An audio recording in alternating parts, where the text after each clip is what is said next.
میدونی بزرگترین قدرت انسان چیه؟ توانایی شروع دوباره. رابرت داونی جونیور این قدرت رو زندگی کرد. سقوط کرد، فراموش شد، اما دوباره بلند شد.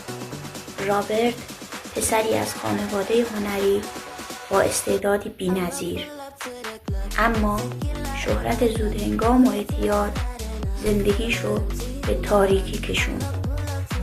درود، من ملیحم. کریسمس مبارک.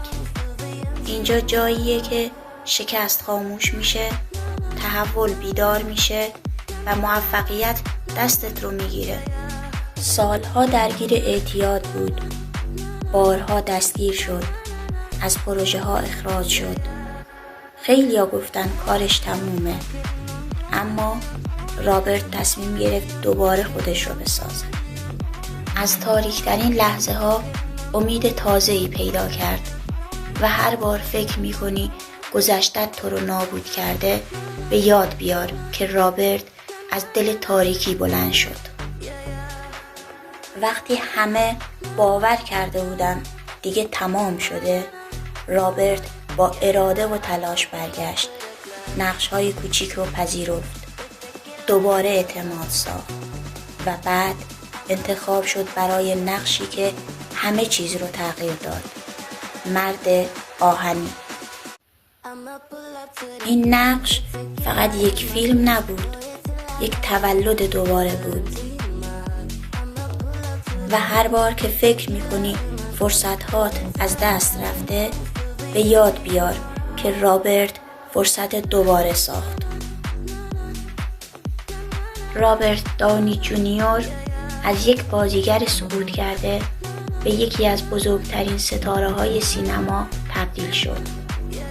امروز نماد امید و بازسازی شخصیه. به دنیا نشون داد که حتی بعد از شکست‌های بزرگ میتونید دوباره بدرخشی و هر بار که فکر میکنی دیر شده، به یاد بیار رابرت ثابت کرد که هیچ وقت برای شروع دوباره دیر نیست. رابرت همیشه میگفت سقوط بخشی از سفره، مهم اینه دوباره بلند شی. این جمله فقط یک شعار نیست، یک سبک زندگیه. یعنی حتی شکستات میتونن سکوی پرتابت باشن، مثل تیرکمون که وقتی عقب‌تر بیاد محکم‌تر به جلو پرتاب میکنن. و هر بار که زمین میخوری به یاد بیار رابرت دوباره بلند شد. داستان رابرت فقط درباره پول یا شهرت نیست، درباره اینه که اجازه ندی گذشتت جلوی آیندت رو بگیره.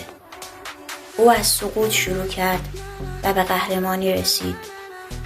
حالا نوبت توه.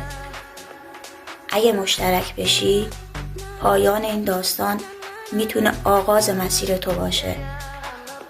آماده‌ای برای متوقف ناپذیر بودن؟ پس همراه هم باش.